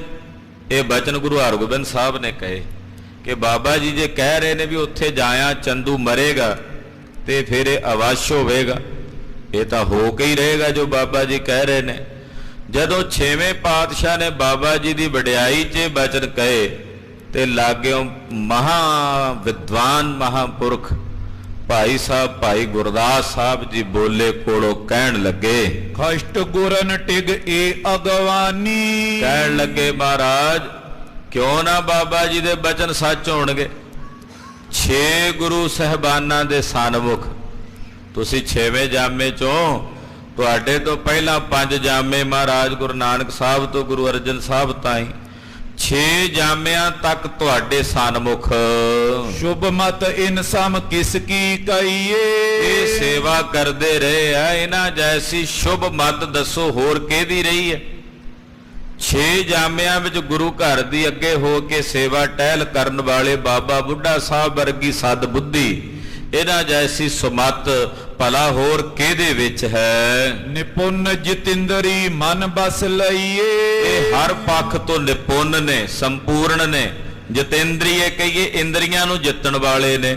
ਇਹਨਾਂ ਆਪਣਾ ਮਨ ਵੀ ਆਪਣੇ ਵਸ ਵਿੱਚ ਕੀਤਾ ਹੋਇਆ। ਇਨਕੀ ਮਸਲਤ ਸਭ ਸੁਖਦਾਈ। ਬਾਬਾ ਬੁੱਢਾ ਸਾਹਿਬ ਜੀ ਦੀ ਜਿਹੜੀ ਮਸਲਤ ਹੈ, ਇਹਨਾਂ ਦੀ ਜਿਹੜੀ ਸਲਾਹ ਹੈ, ਉਹ ਸਾਡੇ ਸਾਰਿਆਂ ਲਈ ਸੁਖਦਾਈ ਹੈ, ਸਾਨੂੰ ਸਾਰਿਆਂ ਨੂੰ ਸੁਖ ਦੇਣ ਵਾਲੀ ਹੈ। ਦਿੱਲੀ ਚਲਨ ਮੋਏ ਮਨ ਪਾਈ। ਭਾਈ ਗੁਰਦਾਸ ਜੀ ਕਹਿੰਦੇ ਜੋ ਬਚਨ ਬਾਬਾ ਜੀ ਨੇ ਕਹੇ ਨੇ ਉਹ ਮੈਨੂੰ ਵੀ ਭਾਉਂਦੇ ਆ। ਮਹਾਰਾਜ ਦਿੱਲੀ ਜਾਣਾ ਹੀ ਚਾਹੀਦਾ। ਬਾਦਸ਼ਾਹ ਆਪਣਾ ਪਾਪ ਧੋਣਾ ਚਾਹੁੰਦਾ ਚੰਦੂ ਨੂੰ ਤੁਹਾਡੇ ਹਵਾਲੇ ਕਰਕੇ। ਮਹਾਰਾਜ ਜੀ ਇਹ ਹੋਣਾ ਹੀ ਚਾਹੀਦਾ, ਦਿੱਲੀ ਜਾਣਾ ਹੀ ਚਾਹੀਦਾ, ਇਹ ਮੇਰੇ ਮਨ ਨੂੰ ਵੀ ਭਾਉਂਦਾ। ਇਸ ਮਤ ਤੇ ਸੁਖ ਬਾਸ ਆਵਾਸਾ। ਇਹਦੇ ਨਾਲ ਮਹਾਰਾਜ ਘਰ ਵਿੱਚ ਸਾਰੇ ਜੀ ਜੰਤ ਸੁਖੀ ਵਸਣਗੇ। ਤੁਸੀਂ ਦਿੱਲੀ ਜਾਓਗੇ ਤੇ ਜੰਗ ਯੁੱਧ ਦੇ ਅਸਾਰ ਨਹੀਂ ਹੋਣਗੇ। ਹਾਲੇ ਜਿੰਨਾ ਚਿਰ ਸਮਾਂ ਲੰਘੇਗਾ ਇੰਨੇ ਨੂੰ ਫੌਜੀ ਤਿਆਰੀਆਂ ਹੋਣਗੀਆਂ। ਹਾਲੇ ਨਵੀਂ ਨਵੀਂ ਫੌਜ ਭਰਤੀ ਹੋ ਰਹੀ ਹੈ ਤੇ ਤਿਵੇਂ ਤਿਵੇਂ ਸક્ષਮ ਹੋ ਜਾਣਗੇ ਯੋਧੇ। ਹਾਲੇ ਮਹਾਰਾਜ ਜੀ ਜੇ ਉੱਥੇ ਜਾ ਕੇ ਜੰਗ ਟਲਦਾ ਹੈ ਤੇ ਘਰ ਵਿੱਚ ਸਾਰੇ ਜੀ ਜੰਤ ਸੁਖੀ ਵਸਦੇ ਨੇ ਤੇ ਮਹਾਰਾਜ ਜੀ ਆਪ ਜੀ ਨੂੰ ਜਾਣਾ ਚਾਹੀਦਾ। ਬਾਬਾ ਬੁੱਢਾ ਸਾਹਿਬ ਜੀ ਦੀ ਕਈ ਗੱਲ ਨਾਲ ਮੇਰੀ ਵੀ ਸਹਿਮਤੀ ਹੈ। ਦੁਤੀਏ ਚੰਦੂ ਦੁਸ਼ਟ ਬਿਨਾਸ਼ਾ। ਦੂਜਾ ਮਹਾਰਾਜ ਸਭ ਤੋਂ ਵੱਡਾ ਜਿਹੜਾ ਕਾਰਜ ਹੋਵੇਗਾ ਤੁਹਾਡੇ ਦਿੱਲੀ ਜਾਣ ਨਾਲ ਉਹ ਇਹ ਹੋਵੇਗਾ ਵੀ ਚੰਦੂ ਦਾ ਨਾਸ਼ ਹੋਵੇਗਾ, ਪਾਪੀ ਚੰਦੂ ਦਾ ਨਾਸ਼ ਹੋਵੇਗਾ, ਅੰਤ ਹੋਵੇਗਾ। ਤ੍ਰਿਤੀਏ ਸਪਤ ਕਰਾਂਗੇ ਪੂਰੀ। ਤੀਜਾ ਮਹਾਰਾਜ ਆਪ ਜੀ ਦੀ ਜਿਹੜੀ ਕੀਤੀ ਹੋਈ ਆਪ ਜੀ ਦਾ ਪ੍ਰਣ ਹੈ ਉਹ ਵੀ ਉੱਥੇ ਜਾ ਕੇ ਪੂਰਾ ਹੋਵੇਗਾ। ਮਿਲਨ ਸ਼ਾਸੋ ਹੋਏ ਬਿਦਰੂਰੀ। ਤੇ ਬਾਦਸ਼ਾਹ ਨਾਲ ਮਿਲ ਕੇ ਮਹਾਰਾਜ ਸਾਰੇ ਕੰਮ ਹੋ ਜਾਣਗੇ। ਕਰਤੇ ਆਨੰਦ ਬਿਲੰਦ ਬਿਲਾਸਾ। ਮਹਾਰਾਜ ਆਨੰਦ ਸਹਿਤ ਭਾਰੀ ਬਿਲਾਸ ਸਹਿਤ ਆਏ ਸੁਦਾਸਰ ਬਾਸੇ ਬਾਸਾ। ਤੁਸੀਂ ਦਿੱਲੀੋਂ ਵਾਪਸ ਪਰਤ ਕੇ ਮੁੜ ਕੇ ਫਿਰ ਵਸੋਗੇ ਅੰਮ੍ਰਿਤਸਰ ਸ਼ਹਿਰ ਚ ਆਨੰਦ ਨਾਲ। ਮਹਾਰਾਜ ਬਾਬਾ ਬੁੱਢਾ ਸਾਹਿਬ ਨੇ ਜੋ ਕਿਹਾ ਮੈਨੂੰ ਵੀ ਇਹੀ ਪਾਉਂਦਾ ਕਿ ਤੁਸੀਂ ਦਿੱਲੀ ਜਾਓ, ਜਾ ਕੇ ਬਾਦਸ਼ਾਹ ਨੂੰ ਮਿਲੋ ਗਿਲੋ, ਗੱਲਬਾਤ ਕਰੋ, ਚੰਦੂ ਨੂੰ ਦੰਡ ਦਿਓ ਤੇ ਵਾਪਸ ਆ ਕੇ ਸ੍ਰੀ ਅੰਮ੍ਰਿਤਸਰ ਸਾਹਿਬ ਵਿੱਚ ਆਨੰਦ ਬਿਲਾਸ ਸਹਿਤ ਵਿਚਰੋ। ਸ਼੍ਰੀ ਗੰਗਾ ਸੁਨ ਮਨ ਹਰ ਖਾਨੀ। ਜਦੋਂ ਭਾਈ ਗੁਰਦਾਸ ਸਾਹਿਬ ਨੇ ਵੀ ਕੋਲੋਂ ਇਹ ਹਾਮੀ ਭਰੀ ਤੋ ਸਤਿਕਾਰਯੋਗ ਮਾਤਾ ਗੰਗਾ ਜੀ ਦਾ ਮਨ ਬਹੁਤ ਪ੍ਰਸੰਨ ਹੋਇਆ। ਇਸ ਗੱਲ ਨੂੰ ਮਾਤਾ ਜੀ ਦਾ ਮਨ ਵੀ ਮੰਨਿਆ। ਇਹ ਸਭ ਵੱਡਿਆਂ ਕੇ ਇਸ ਥਾਨੀ। ਕਹਿਣ ਲੱਗੇ ਮਾਤਾ ਜੀ, ਭਾਈ ਗੁਰਦਾਸ ਜੀ ਇਹ ਨਗਰ ਛੱਡ ਕੇ ਜਾਣ ਨੂੰ ਚਿੱਤ ਨਹੀਂ ਕਰਦਾ। ਕਿਉਂ ਨਹੀਂ ਕਰਦਾ? ਕਿਉਂਕਿ ਸਾਡੇ ਵੱਡਿਆਂ ਦਾ ਨਗਰ ਹੈ, ਇਹ ਸਾਡੇ ਵੱਡਿਆਂ ਦੀ ਭੂਮੀ ਹੈ। ਮਹਾਰਾਜ ਸਤਿਗੁਰੂ ਸ੍ਰੀ ਗੁਰੂ ਅਮਰਦਾਸ ਸਾਹਿਬ ਦੇ ਬਚਨਾਂ ਨਾਲੇ ਵਸੀ ਹੈ। ਗੁਰੂ ਰਾਮਦਾਸ ਸੋਢੀ ਸੁਲਤਾਨ ਪਾਤਸ਼ਾਹ ਚੌਥੇ ਸਤਿਗੁਰਾਂ ਨੇ, ਮੇਰੇ ਸਿਰ ਦੇ ਸਾਈਂ ਪੰਜਵੇਂ ਗੁਰਦੇਵ ਨੇ ਇਹ ਨਗਰੀ ਬੜੀ ਰੀਝ ਨਾਲ ਵਸਾਈ ਹੈ। ਮੇਰਾ ਚਿੱਤ ਨਹੀਂ ਕਰਦਾ ਕਿ ਅਸੀਂ ਇਸ ਨਗਰੀ ਨੂੰ ਛੱਡ ਕੇ ਜਾਈਏ। ਇਨਕੋ ਕੈਨ ਕਰਨ ਹੀ ਬਨੇ। ਜਿਵੇਂ ਬਾਬਾ ਬੁੱਢਾ ਸਾਹਿਬ ਜੀ ਕਹਿ ਰਹੇ ਨੇ, ਇਹ ਸਾਡੇ ਸਾਰਿਆਂ ਵਿੱਚ ਵੱਡੇ ਨੇ, ਸਾਡੇ ਸਾਰਿਆਂ ਵਿੱਚੋਂ ਇਹ ਵੱਡੇ ਨੇ, ਵੱਡਿਆਂ ਦੀ ਥਾਂ ਤੇ ਨੇ। ਜੋ ਇਹ ਕਹਿ ਰਹੇ ਨੇ ਸਾਡਾ ਸਾਰਿਆਂ ਦਾ ਧਰਮ ਬਣਦਾ ਹੈ ਕਿ ਅਸੀਂ ਬਾਬਾ ਜੀ ਦੇ ਕਹੇ ਬਚਨ ਸਤ ਕਰਕੇ ਮੰਨੀਏ। ਸ਼ੁਭ ਸਭ ਹੋਏ ਜਥਾ ਬਚਪਨੇ। ਕਿਉਂਕਿ ਬਾਬਾ ਜੀ ਜੋ ਕਹਿੰਦੇ ਆ ਉਹ ਹੋ ਜਾਂਦਾ ਹੈ। ਜੋ ਇਹ ਕਹਿੰਦੇ ਨੇ ਨਾ ਉਹੀ ਸੱਤ ਹੁੰਦਾ ਹੈ। ਖਾਂ ਵਜ਼ੀਰ ਜਿਮ ਜੁਗਤ ਬਤਾਵੇ। ਬਾਦਸ਼ਾਹ ਜਹਾਂਗੀਰ ਜਿਵੇਂ ਜੁਗਤੀ ਦੱਸੇਗਾ ਉੱਥੇ ਜਾ, ਵਜ਼ੀਰ ਖਾਨ ਜਿਵੇਂ ਗੱਲਬਾਤ ਦੱਸੇਗਾ, ਕਿਉਂਕਿ ਵਜ਼ੀਰ ਖਾਨ ਸਿਆਣਾ, ਉਹ ਗੁਰੂ ਘਰ ਦਾ ਹਮਾਇਤੀ ਹੈ, ਆਇਆ ਹੋਇਆ ਚੱਲ ਕੇ, ਉਹ ਆਪੇ ਦੱਸੇਗਾ ਜੁਗਤੀ ਮੁਕਤੀ ਵੀ ਕਿਵੇਂ ਬਾਦਸ਼ਾਹ ਨੂੰ ਮਿਲਣਾ, ਕਿਵੇਂ ਗੱਲਬਾਤ ਕਰਨੀ ਹੈ। ਮਿਲਨ ਸ਼ਾਹ ਸੋ ਤਿਮ ਬਨ ਆਵੇ। ਵਜ਼ੀਰ ਖਾਨ ਜਿਵੇਂ ਜੁਗਤੀ ਬਣਾਵੇਗਾ ਉਸੇ ਤਰ੍ਹਾਂ ਹੀ ਬਾਦਸ਼ਾਹ ਨੂੰ ਮਿਲਣਾ ਬਣਾਵੇਗਾ। ਨਿਤ ਪ੍ਰਤ ਨਿਕਟ ਹਕਾਰਨ ਕਰੀਏ। ਨੇਤਾ ਪ੍ਰਤੀ ਉਹਨੂੰ ਆਪਣੇ ਕੋਲ ਸੱਦਣਾ ਚਾਹੀਦਾ ਹੈ। ਦਾਨ ਮਾਨ ਦੇ ਤੋਸਨ ਤਰੀਏ। ਵਜ਼ੀਰ ਖਾਨ ਦਾ ਜਿਹੜਾ ਮਾਨ ਸਨਮਾਨ ਹੈ ਉਹ ਵੀ ਜ਼ਰੂਰ ਰੱਖਣਾ ਗੁਰੂ ਘਰ ਵਿੱਚ।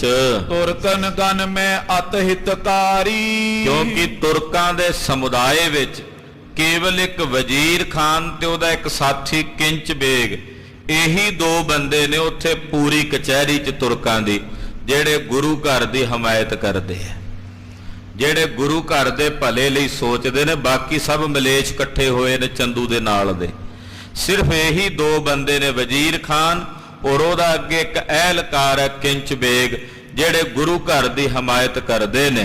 ਰਾਖੋ ਮੇਲ ਰਹੇ ਅਨੁਸਾਰੀ। ਇਹਨਾਂ ਨੂੰ ਆਪਣੇ ਨਾਲ ਰੱਖਣਾ, ਇਹਨਾਂ ਨਾਲ ਮੇਲ ਮਿਲਾਪ ਰੱਖਣਾ। ਵਜ਼ੀਰ ਖਾਨ ਦੀ ਗੱਲ ਵੀ ਆਪਾਂ ਨੂੰ ਸਨਮਾਨ ਦੇਣਾ ਪਵੇਗਾ, ਕਿਉਂਕਿ ਵਜ਼ੀਰ ਖਾਨ ਗੁਰੂ ਘਰ ਦਾ ਹਿਤੈਸ਼ੀ, ਜੇ ਉਹ ਆਇਆ ਚੱਲ ਕੇ ਤਾਂ ਉਹਦਾ ਸਨਮਾਨ ਕਰਨਾ ਵੀ ਸਾਡਾ ਕਰਤੱਵ ਹੈ। ਸਕਲ ਸ਼ਾਹ ਸੋ ਬਿਰਥਾ ਜਨਾਵੇ।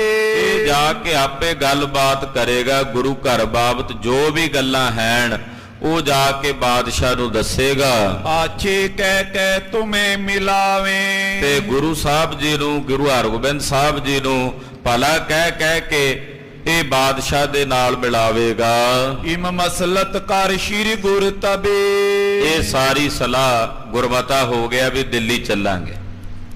ਵਜ਼ੀਰ ਖਾਨ ਦਾ ਵੀ ਸਨਮਾਨ ਰੱਖਣਾ ਵੀ ਉਹ ਆਇਆ ਚੱਲ ਕੇ।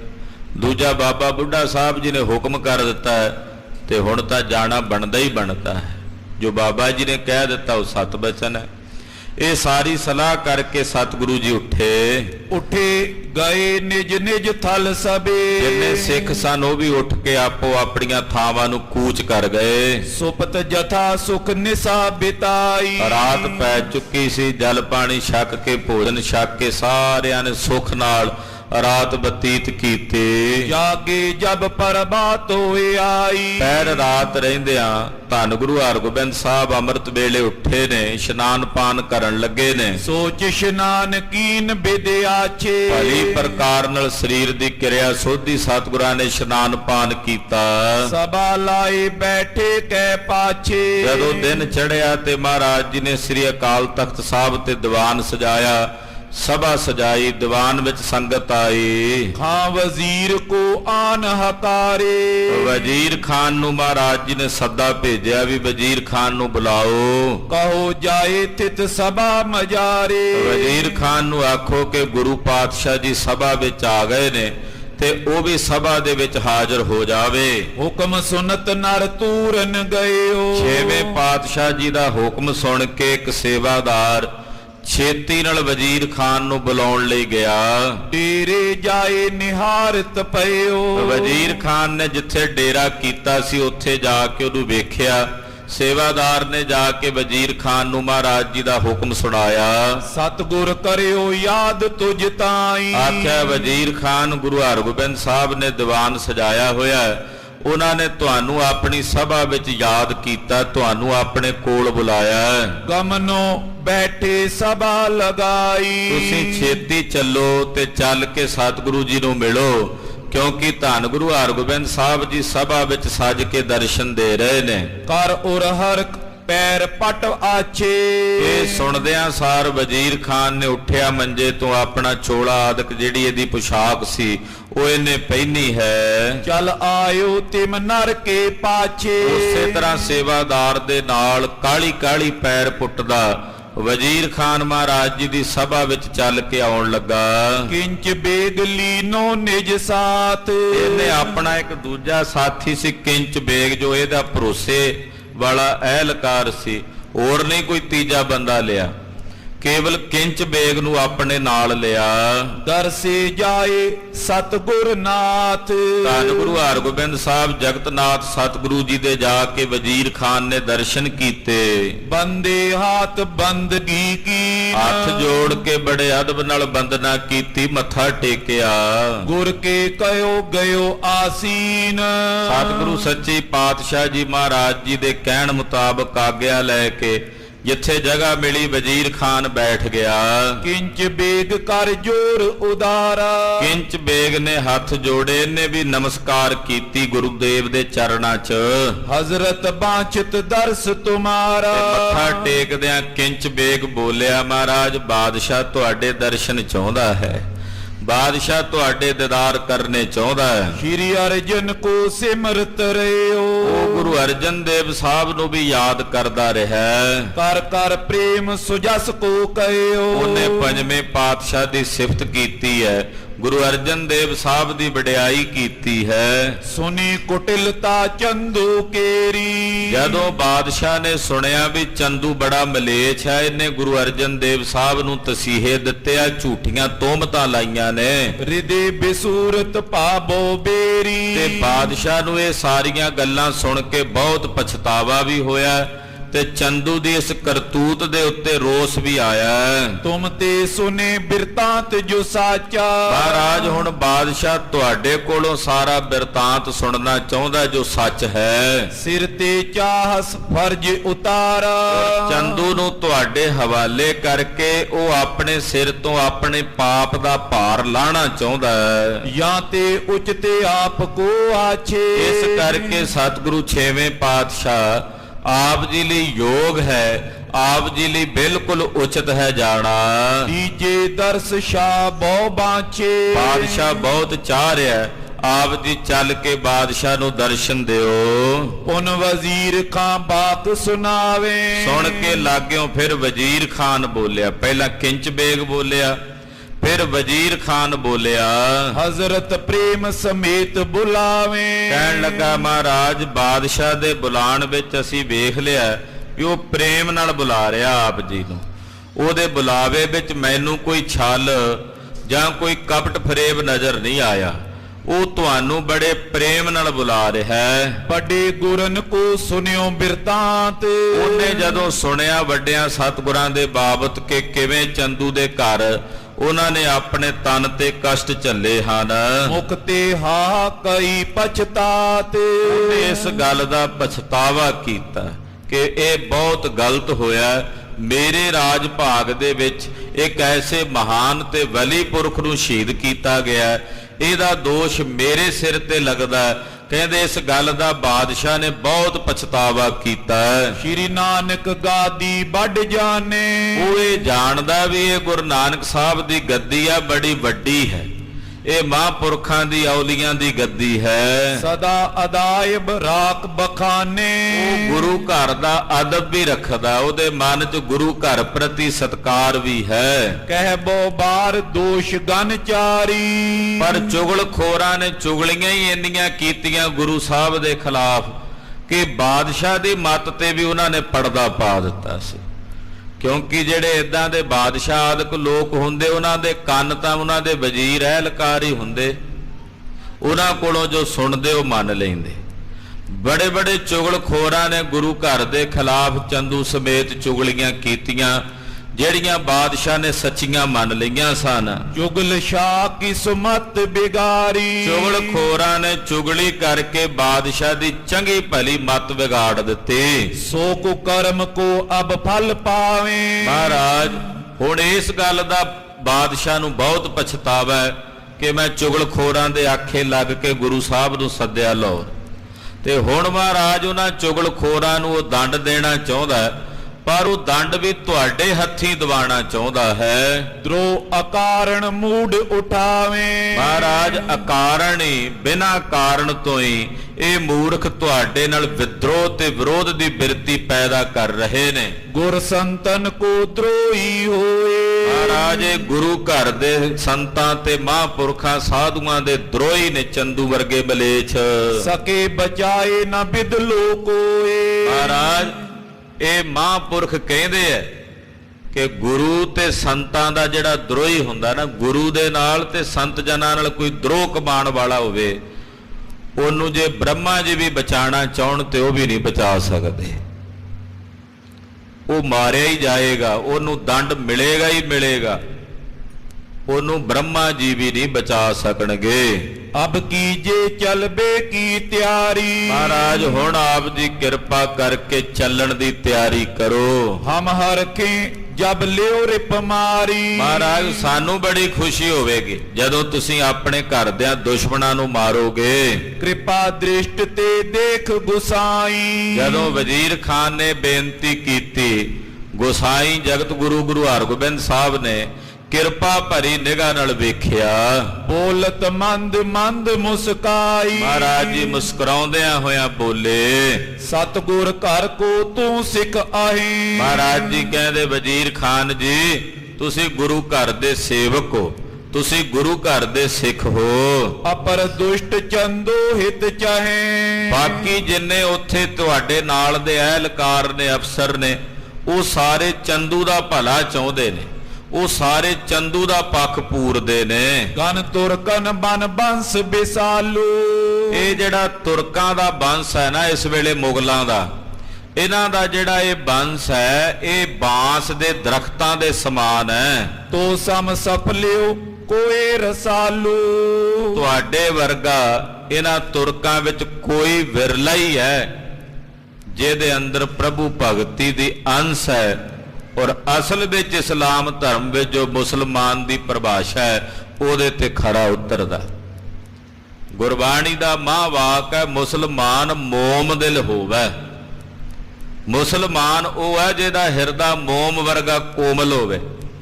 ਮਹਾਰਾਜ ਜੀ ਕਹਿੰਦੇ ਬਾਕੀ ਸਭ ਬਾਂਸ ਹੀ ਪੈਦਾ ਹੋਏ ਨੇ ਬੇਰਸੇ, ਤੁਹਾਡੇ ਵਰਗਾ ਕੋਈ ਵਿਰਲਾ ਹੀ ਹੈ ਜਿਹਦੇ ਅੰਦਰ ਇਹ ਰਸ ਹੈ, ਗੁਰੂ ਘਰ ਪ੍ਰਤੀ ਪ੍ਰੇਮ ਹੈ, ਪਰਮੇਸ਼ਰ ਪ੍ਰਤੀ ਭਾਵਨਾ ਹੈ, ਇਹ ਤੁਹਾਡੇ ਵਰਗੇ ਵਿਰਲੇ ਹਨ।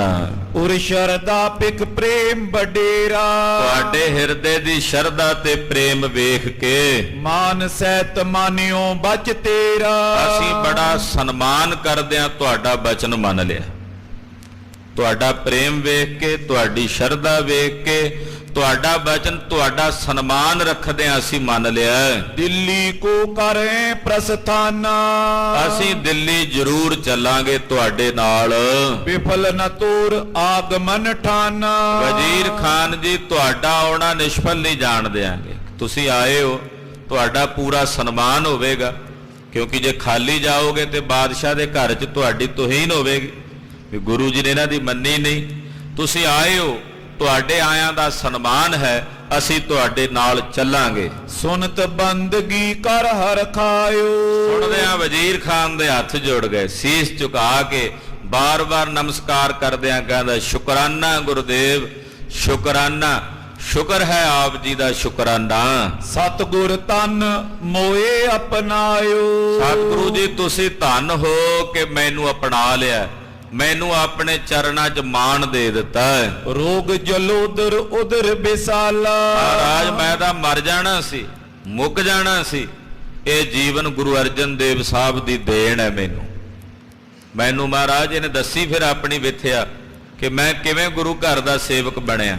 ਕਹਿੰਦਾ ਜੀ ਮੈਨੂੰ ਜਲੋਦਰ ਦਾ ਰੋਗ ਸੀ, ਪੇਟ 'ਚ ਪਾਣੀ ਭਰ ਜਾਂਦਾ ਸੀ। ਪੀੜਾ ਦੇਤ ਮਹਾ ਸਭ ਕਾਲਾ। ਉਹ ਜਲੋਦਰ ਦਾ ਰੋਗ ਮੈਨੂੰ ਬੜੀ ਭਿਆਨਕ ਪੀੜਾ ਦਿੰਦਾ ਸੀ, ਤਕਲੀਫ ਦਿੰਦਾ ਸੀ। ਪਰਿਓ ਸਦਨ ਬਿਲ ਲਾਵਤ ਰਉ। ਆਪਣੇ ਘਰ 'ਚ ਪਿਆ ਰਾਤ ਦਿਨ ਵਿਰਲਾਪ ਕਰਦਾ ਰਹਿੰਦਾ ਸੀ, ਰੋਂਦਾ ਰਹਿੰਦਾ ਸੀ, ਚੀਖਦਾ ਝਾੜਦਾ ਰਹਿੰਦਾ ਸੀ ਦਰਦ ਨਾਲ। ਹੋਤ ਬਿਖਾਦ ਸਕਲ ਈਸਹੁ। ਸਾਰੀ ਰਾਤ ਸਾਰਾ ਦਿਨ ਇੰਨੀ ਪੀੜਾ ਹੁੰਦੀ ਵੀ ਹਾਏ ਹਾਏ ਕਰਦੇ ਹੀ ਮੇਰਾ ਦਿਨ ਰਾਤ ਬੀਤਦਾ ਸੀ, ਔਰ ਇਸ ਪੀੜਾ ਨੂੰ ਮੈਂ ਦਿਨ ਰਾਤ ਝੱਲਦਾ ਸੀ। ਨਿਕਟ ਗਰੀ ਮੈਂ ਸਿੱਖ ਇੱਕ ਜਾਵਤ। ਇੱਕ ਦਿਨ ਦੀ ਗੱਲ ਹੈ ਕਿ ਰਾਤ ਨੂੰ ਅੰਮ੍ਰਿਤ ਵੇਲੇ ਦਾ ਸਮਾਂ ਸੀ ਤੇ ਇੱਕ ਸਿੱਖ ਗਲੀ ਦੇ ਵਿੱਚੋਂ ਲੰਘਦਾ ਜਾਂਦਾ ਸੀ। ਪਾਠ ਸੁਖਮਨੀ ਮੁਖੋ ਅਲਾਵਤ। ਉਹ ਆਪਣੇ ਮੁਖੋਂ ਸੁਖਮਣੀ ਸਾਹਿਬ ਦਾ ਪਾਠ ਕਰਦਾ ਜਾ ਰਿਹਾ ਸੀ। ਜਬ ਮਮ ਕਾਨ ਪਰੀ ਧੁਨਿਆਨ। ਜਦੋਂ ਸੁਖਮਣੀ ਸਾਹਿਬ ਦੀ ਬਾਣੀ ਮੇਰੇ ਕੰਨਾਂ ਵਿੱਚ ਪਈ, ਪੀਰਾ ਪਈ ਉਦਰ ਕੀ ਹਾਨ। ਮੇਰੇ ਪੇਟ 'ਚ ਜਿਹੜੀ ਭਿਆਨਕ ਪੀੜਾ ਸੀ ਸੁਣਦਿਆਂ ਸੁਣਦਿਆਂ ਹੀ ਦੂਰ ਹੋ ਗਈ। ਸੁਣਦਿਆਂ ਸੁਣਦਿਆਂ ਜਿੰਨਾ ਚਿਰ ਕੰਨਾਂ 'ਚ ਬਾਣੀ ਪੈਂਦੀ ਰਹੀ ਉਹ ਪੀੜਾ ਪੇਟ ਦੀ ਦੂਰ ਹੋ ਗਈ। ਸਿੱਖ ਇਸ਼ਨਾਨ ਇਤ ਗਿਓ ਅਗਾਰੀ। ਤੇ ਫਿਰ ਉਹ ਸਿੱਖ ਇਸ਼ਨਾਨ ਕਰਨ ਵਾਸਤੇ ਫਿਰ ਅੱਗੇ ਨੂੰ ਚਲਾ ਗਿਆ। ਹੋਣ ਲਗੀ ਬਾਦਾ ਪੁਨ ਪਾਰੀ। ਜਦੋਂ ਬਾਣੀ ਦੀ ਆਵਾਜ਼ ਕੰਨਾਂ 'ਚ ਪੈਣੀ ਬੰਦ ਹੋ ਗਈ ਫਿਰ ਦੁਬਾਰਾ ਦਰਦ ਸ਼ੁਰੂ ਹੋ ਗਈ। ਕਿਤ ਕਬੀਰ ਮੈਂ ਸਿੱਖ ਪੁਨ ਆਇਓ। ਸਿੱਖ ਫੇਰ ਵਾਪਸ ਉਥੋਂ ਲੰਘ ਕੇ ਵਾਪਸ ਜਾਣ ਲਈ ਆਇਆ। ਪਾਠ ਸੁਖਮਨੀ ਮੈਂ ਸੁਨ ਪਾਇਓ। ਉਹਦੇ ਮੁਖੋਂ ਸੁਖਮਣੀ ਸਾਹਿਬ ਦਾ ਪਾਠ ਫਿਰ ਮੇਰੇ ਕੰਨਾਂ 'ਚ ਪਿਆ। ਬੌਰ ਪਇਓ ਸੁਖ ਹਿਰਦੇ ਵਿਚਾਰਾ। ਜਦੋਂ ਸੁਖਮਣੀ ਸਾਹਿਬ ਦੀ ਬਾਣੀ ਕੰਨਾਂ 'ਚ ਪਈ ਫਿਰ ਦਰਦ ਠੀਕ ਹੋ ਗਈ ਉਹਨੇ ਚਿਰ ਲਈ, ਜਿੰਨਾ ਚਿਰ ਬਾਣੀ ਦੀ ਆਵਾਜ਼ ਕੰਨਾਂ 'ਚ ਪੈਂਦੀ ਰਹੀ। ਇਸ ਤੇ ਮਿਟਤ ਕਸ਼ਟ ਮਮ ਭਾਰਾ। ਇਹ ਜਿਹੜਾ ਵੱਡਾ ਭਾਰੀ ਕਸ਼ਟ ਸੀ ਉਹਦੇ ਨਾਲ ਮਿਟਦਾ ਹੈ ਸੁਖਮਣੀ ਸਾਹਿਬ ਦੀ ਬਾਣੀ ਨਾਲ। ਮੈਨੂੰ ਸਮਝ ਪੈ ਗਈ ਵੀ ਇਹ ਜਿਹੜੀ ਕਲਾਮ ਕੋਈ ਪੜ ਰਿਹਾ ਬਾਹਰ ਇਹਦੇ ਨਾਲ ਮੇਰਾ ਦਰਦ ਠੀਕ ਹੋ ਜਾਂਦਾ ਹੈ। ਇਤਨੇ ਮੈਂ ਸਿੱਖ ਜਬ ਚੱਲ ਗਏਓ। ਕਹਿੰਦੇ ਉਹ ਸਿੱਖ ਫਿਰ ਲੰਘ ਕੇ ਚਲਾ ਗਿਆ। ਧੁਨ ਕੋ ਸੁਨਤ ਨਾ ਮੈਂ ਪੁਨ ਪਇਓ। ਆਵਾਜ਼ ਫਿਰ ਸੁਣਨੀ ਬੰਦ ਹੋ ਗਈ, ਸੁਖਮਣੀ ਸਾਹਿਬ ਦੀ ਬਾਣੀ ਫਿਰ ਕੰਨਾਂ 'ਚ ਨਾ ਪਵੇ। ਬਾਦਾ ਅਧਿਕ ਬਦੀ ਤਬ ਮੇਰੇ। ਫਿਰ ਇੱਕਦਮ ਦਰਦ ਫਿਰ ਹੋਣ ਲੱਗ ਪਈ, ਪੀੜਾ ਫਿਰ ਜ਼ਿਆਦਾ ਹੋਣ ਲੱਗ ਪਈ। ਜਾਨੀ ਮੈਂ ਮਾ ਮਨ ਤਿਸ ਬੇਰੇ। ਮੈਂ ਫਿਰ ਸਮਝ ਗਿਆ ਇਸ ਬਾਣੀ ਦਾ ਮਹੱਤਮ, ਸੁਖਮਣੀ ਸਾਹਿਬ ਦੀ ਇਸ ਬਾਣੀ ਦੀ ਵਡਿਆਈ ਦੀ ਮੈਨੂੰ ਸਮਝ ਪੈ ਗਈ। ਪਟ ਕਰ ਨਰ ਕੋ ਸੋ ਬੁਲਵਾਇਓ। ਕਹਿੰਦੇ ਮੈਂ ਉਸੇ ਵੇਲੇ ਆਪਣਾ ਇੱਕ ਅਹਿਲਕਾਰ ਭੇਜ ਕੇ ਉਸ ਸਿੱਖ ਨੂੰ ਸੱਦਿਆ ਜਿਹੜਾ ਸੁਖਮਣੀ ਸਾਹਿਬ ਪੜ੍ਹਦਾ ਜਾ ਰਿਹਾ ਸੀ। ਜਬ ਗੁਰ ਸਿੱਖ ਨਿਕਟ ਚੱਲ ਆਇਓ। ਕਹਿੰਦੇ ਜਦੋਂ ਉਹ ਗੁਰਸਿੱਖ ਚੱਲ ਕੇ ਮੇਰੇ ਕੋਲ ਆਇਆ। ਸਰਬ ਬਿਰਤਾਂਤ ਬੂਝ ਕਰ ਰਾਖਾ। ਕਹਿੰਦੇ ਮੈਂ ਉਹਦੇ ਕੋਲੋਂ ਸਾਰਾ ਬਿਰਤਾਂਤ ਪੁੱਛਿਆ ਵੀ ਇਹ ਬਾਣੀ ਕਿਹਨਾਂ ਦੀ, ਉਹਨੇ ਦੱਸਿਆ। ਕਹਿੰਦੇ ਮੈਂ ਉਹਨੂੰ ਆਪਣੇ ਕੋਲ ਰੱਖ ਲਿਆ ਵੀ ਮੈਂ ਤੈਨੂੰ ਜਥਾ ਸ਼ਕਤ ਜਿਹੜੀ ਤੇਰੀ ਦਿਹਾੜੀ ਤੂੰ ਬਾਹਰ ਲਾਉਣਾ ਪੈਸੇ ਉਹ ਮੈਂ ਦੇ ਦਿਆ ਕਰਾਂਗਾ ਤੈਨੂੰ, ਤੇ ਤੂੰ ਮੇਰੇ ਕੋਲ ਬਹਿ ਕੇ ਮੈਨੂੰ ਇਹ ਬਾਣੀ ਸੁਣਾ ਦਿਆ ਕਰ। ਹਾਂਜੀ। ਪਾਠ ਸੁਖਮਨੀ ਥਿਤਵੈ ਪਾਖਾ। ਕਹਿੰਦੇ ਉਹਨੇ ਕੋਲ ਬਹਿ ਕੇ ਮੇਰੇ ਸੁਖਮਣੀ ਸਾਹਿਬ ਦਾ ਪਾਠ ਮੈਨੂੰ ਸੁਣਾ ਦੇਣਾ।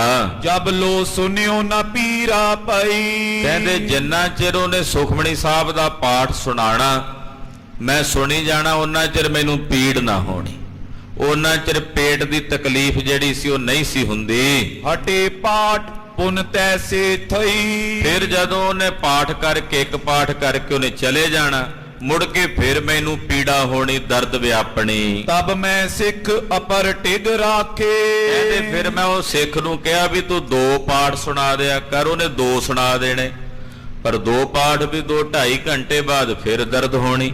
ਕਹਿੰਦੇ ਮੈਂ ਉਹ ਸਿੱਖ ਨਾਲ ਗੱਲ ਕਰਕੇ 1-2 ਸਿੱਖ ਹੋਰ ਮੰਗਾਏ ਵੀ ਤੁਸੀਂ ਮੇਰੇ ਕੋਲ ਬਹਿ ਕੇ ਸਾਰਾ ਦਿਨ ਹੀ ਸੁਖਮਣੀ ਸਾਹਿਬ ਸੁਣਾਈ ਜਾਇਆ ਕਰੋ, ਰਾਤ ਨੂੰ ਵੀ ਦਿਨੇ ਵੀ ਅਖੰਡ ਜਾਪ ਹੀ ਚਲਾ ਦਿਓ ਮੇਰੇ ਕੋਲ ਇਸ ਬਾਣੀ ਦਾ। ਨਿਸ ਦਿਨ ਪਾਠ ਸੁਖਮਨੀ ਪਾਖੇ। ਉਹ ਮਹਾਰਾਜ ਏਦਾਂ 3-4 ਸਿੱਖ ਆ ਗਏ, ਉਹ ਰਾਤ ਦਿਨ ਵਾਰੀ-ਵਾਰੀ ਮੇਰੇ ਕੋਲ ਬਹਿ ਕੇ ਸੁਖਮਣੀ ਸਾਹਿਬ ਦੀ ਬਾਣੀ ਮੈਨੂੰ ਸੁਣਾਉਣ ਲੱਗੇ। ਮਾਨਿਓ ਗੁਰ ਹਿਤ ਕਰਨ ਕਰਾਹੋ। ਮੈਂ ਸੁਖਣਾ ਸੁਖੀ ਕਿ ਮਹਾਰਾਜ ਪੰਜਵੇਂ ਪਾਤਸ਼ਾਹ ਮੇਰੇ ਤੇ ਤਰਸ ਕਰੋ, ਮੈਂ ਤੁਹਾਡੇ ਚਰਨਾਂ 'ਚ ਹਾਜ਼ਰ ਹੋ ਕੇ ਕੜਾਹ ਪ੍ਰਸ਼ਾਦ ਦੀ ਦੇਗ ਚੜਾਵਾਂਗਾ। ਸੁਨਤ ਸੁਨਤ ਪਾ ਸਭ ਰੁਜਦਾ। ਕਹਿੰਦੇ ਸੁਣਦਿਆਂ ਸੁਣਦਿਆਂ ਬਾਣੀ ਸੁਖਮਣੀ ਸਾਹਿਬ ਦੀ ਅੱਜ ਹੋਰ ਕੱਲ ਹੋਰ ਮੇਰਾ ਜਿਹੜਾ ਦਰਦ ਸੀ ਦੁੱਖ ਸੀ ਉਹ ਦੂਰ ਹੋਣ ਲੱਗਾ। ਕਿਤਕ ਦਿਓਸ ਮੈਂ ਪਇਓ ਆਰਾਮ। ਕੁਝ ਦਿਨਾਂ ਤੱਕ ਮੈਂ ਥੋੜਾ ਬਹੁਤਾ ਚੱਲਣ ਜੋਗਾ ਹੋ ਗਿਆ, ਸਰੀਰ ਨੂੰ ਆਰਾਮ ਹੋਇਆ। ਕਰ ਇਸ਼ਨਾਨ ਰੁਜ ਗਏ ਤਮਾਮ। ਕਹਿੰਦੇ ਫਿਰ ਮੈਂ ਸ੍ਰੀ ਅੰਮ੍ਰਿਤਸਰ ਸਾਹਿਬ ਆਇਆ ਚੱਲ ਕੇ। ਇੱਥੇ ਇਸ ਪਾਵਨ ਸਰੋਵਰ 'ਚ ਇਸ਼ਨਾਨ ਕਰਕੇ ਜਦੋਂ ਬ੍ਰਹਮ ਗਿਆਨੀ ਬਾਬਾ ਬੁੱਢਾ ਸਾਹਿਬ ਨੇ ਮੇਰੇ ਪੇਟ ਤੇ ਮਿੱਟੀ ਦਾ ਟੋਕਰਾ ਮਾਰਿਆ, ਮਹਾਰਾਜ ਉਸ ਦਿਨ ਤੋਂ ਫਿਰ ਮੇਰਾ ਸਾਰਾ ਹੀ ਰੋਗ ਕੱਟਿਆ ਗਿਆ। ਵੱਡੇ ਗੁਰਨ ਟਿਗ ਮੈਂ ਤਬ ਆਇਓ। ਵੱਡਿਆਂ ਸਤਿਗੁਰਾਂ ਦੇ ਪਾਸ ਪੰਜਵੇਂ ਸਤਿਗੁਰਾਂ ਦੀ ਸ਼ਰਨ 'ਚ ਮੈਂ ਚੱਲ ਕੇ ਆਇਆ ਸੀ। ਸਕਲ ਬਿਨੇ ਪਨ ਸੀਸ ਨਿਵਾਇਓ। ਮੈਂ ਉਹਨਾਂ ਦੇ ਚਰਨਾਂ 'ਚ ਆਪਣੀ ਸਾਰੀ ਬੇਨਤੀ ਪ੍ਰਗਟ ਕੀਤੀ ਸੀ। ਪੁਰ ਸ਼ਰਦਾ ਲਖ ਕੈ ਸਿੱਖ ਕੀਨੋ। ਉਹਨਾਂ ਨੇ ਮੇਰੇ ਅੰਦਰ ਦੀ ਸ਼ਰਧਾ ਜਾਣ ਕੇ ਮੈਨੂੰ ਆਪਣਾ ਸਿੱਖ ਬਣਾਇਆ, ਮੈਨੂੰ ਆਪਣੇ ਚਰਨਾਂ ਦੀ ਪੌਲ ਦੇ ਕੇ ਆਪਣਾ ਸੇਵਕ ਕੀਤਾ। ਲਿਓ ਅਲੰਬ ਪਇਓ ਰੁਜਹੀਨੋ। ਮੈਂ ਉਹਨਾਂ ਦਾ ਆਸਰਾ ਲੈ ਕੇ ਰੋਗ ਤੋਂ ਰਹਿਤ ਹੋ ਗਿਆ ਤੇ ਆਪਣੇ ਮਨ 'ਚ ਸੰਕਲਪ ਕੀਤਾ ਕਿ ਮੇਰਾ ਇਹ ਜੀਵਨ ਹੁਣ ਗੁਰੂ ਸਾਹਿਬ ਦੀ ਦੇਣ ਹੈ ਤੇ ਉਹਨਾਂ ਦਾ ਹੀ ਭਜਨ ਕਰਦਿਆਂ, ਉਹਨਾਂ ਦੀ ਬਾਣੀ ਸੁਖਮਣੀ ਸਾਹਿਬ ਨੂੰ ਪੜ੍ਹਦਿਆਂ ਸੁਣਦਿਆਂ ਮੇਰਾ ਇਹ ਜੀਵਨ ਬਸਰ ਹੋਵੇ। ਮੈਂ ਇਹ ਸੰਕਲਪ ਕਰ ਲਿਆ। ਇਮ ਮੋਕੋ ਗੁਰ ਭੇ ਸੁਖਦਾਈ। ਏਦਾਂ ਪੰਜਵੇਂ ਪਾਤਸ਼ਾਹ ਨੇ ਮੈਨੂੰ ਬੜੇ ਹੀ ਸੁੱਖ ਦਿੱਤੇ ਆ ਮਹਾਰਾਜ, ਉਹ ਮੇਰੇ ਲਈ ਸੁਖ ਦਾਤੇ ਹਨ। ਰੋਗ ਸੋਗ ਤੇ ਲੀਨ ਬਚਾਈ। ਮੈਨੂੰ ਏਡੇ ਵੱਡੇ ਰੋਗ ਤੋਂ ਸੋਗ ਤੋਂ ਸਤਿਗੁਰੂ ਸੱਚੇ ਪਾਤਸ਼ਾਹ ਨੇ ਬਚਾ ਲਿਆ, ਕਿਉਂਕਿ ਸਤਿਗੁਰੂ ਰੋਗਾਂ ਸੋਗਾਂ ਤੋਂ ਰੱਖਣ ਵਾਲੇ ਹਨ।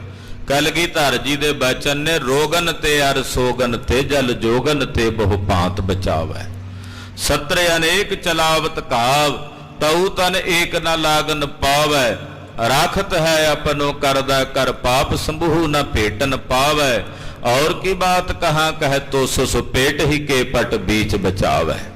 ਸਤਿਗੁਰੂ ਜੀ ਰੱਖਣ ਵਾਲੇ ਨੇ, ਰੋਗਾਂ ਤੇ ਸੋਗਾਂ ਤੋਂ ਰੱਖਣ ਵਾਲੇ ਨੇ, ਮੈਨੂੰ ਬਚਾ ਲਿਆ। ਤਬ ਕੋ ਮੈਂ ਸਿੱਖ ਰਾਵਰ ਕਰ ਕੋ।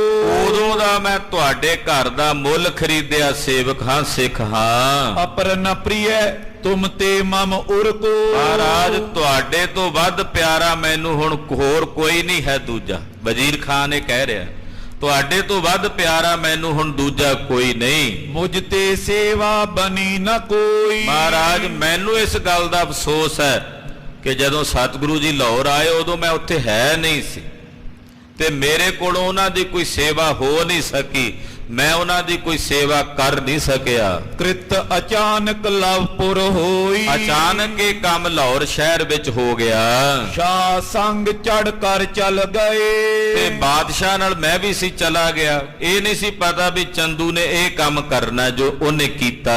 ਕਿਸ ਤੇ ਸੁਧ ਨੇ ਸੁਨਤੇ ਪਏ। ਕਿਸੇ ਕੋਲੋਂ ਮੁੜ ਕੇ ਇਸ ਗੱਲ ਦੀ ਖਬਰ ਨਹੀਂ ਸੀ ਹੋਈ। ਜਿਮਰਾਵਰ ਕੇ ਪਿਤਾ ਮਹਾਨ। ਜਿਵੇਂ ਤੁਹਾਡੇ ਪਿਤਾ ਵੱਡੇ ਮਹਾਨ ਸਨ। ਕਨ ਤੁਰਕਨ ਮੈਂ ਮੁਝ ਸੁਖਦਾਨ। ਉਹਨਾਂ ਨੇ ਸਾਰੇ ਤੁਰਕਾਂ ਵਿੱਚ ਮੈਨੂੰ ਸੁਖ ਦਿੱਤਾ ਹੈ। ਤਿਮ ਅਬ ਕਿਰਪਾ ਆਪ ਕਰ ਦੀਨੀ। ਜਿਵੇਂ ਤੁਹਾਡੇ ਵੱਡਿਆਂ ਨੇ ਮੇਰੇ ਤੇ ਕਿਰਪਾ ਕੀਤੀ, ਤੁਰਕਾਂ 'ਚ ਮੈਨੂੰ ਸੁਖ ਦਿੱਤਾ, ਉਸੇ ਤਰ੍ਹਾਂ ਗੁਰੂ ਹਰਗੋਬਿੰਦ ਸਾਹਿਬ ਹੁਣ ਤੁਸੀਂ ਮੇਰੇ ਤੇ ਕਿਰਪਾ ਕੀਤੀ, ਮੇਰੀ ਆਏ ਹੋਏ ਦੀ ਲਾਜ ਰੱਖ ਲਈ ਹੈ। ਸਫਲੀ ਮੋਏ ਬਸੀਠੀ ਕੀਨੀ। ਮੇਰੀ ਇਹ ਵਕਾਲਤ ਸਫਲੀ ਕਰ ਦਿੱਤੀ। ਮੈਂ ਤਾਂ ਵਿੱਚ ਵਕੀਲ ਬਣ ਕੇ ਆਇਆ ਸੀ ਨਾ ਬਾਦਸ਼ਾਹ ਦੇ ਤੁਹਾਡੇ ਤਾਈਂ, ਤੁਸੀਂ ਮੇਰੀ ਇਹ ਵਕੀਲੀ ਸਫਲ ਕਰ ਦਿੱਤੀ ਹੈ। ਜਨ ਪ੍ਰੇਮੀ ਕੇ ਆਪ ਅਧੀਨ। ਮਹਾਰਾਜ ਤੁਸੀਂ ਆਪਣੇ ਪ੍ਰੇਮੀ ਪਿਆਰਿਆਂ ਦੇ ਅਧੀਨ ਹੋ, ਵਸੀਕਾਰ ਹੋ। ਕਰੁਣਾ ਕਰੋ ਜਾਨ ਕਰ ਦੀਨ। ਦੀਨ ਜਾਣ ਕੇ ਆਪਣੇ ਪਿਆਰਿਆਂ ਤੇ ਕਿਰਪਾ ਕਰਦੇ ਹੋ। ਬਿਰਦ ਗਰੀਬ ਨਿਵਾਜ਼ ਤੁਮਾਰਾ। ਇਹ ਤੁਹਾਡਾ ਬਿਰਦ ਹੈ ਮਹਾਰਾਜ, ਗਰੀਬਾਂ ਨੂੰ ਨਿਵਾਜਣਾ।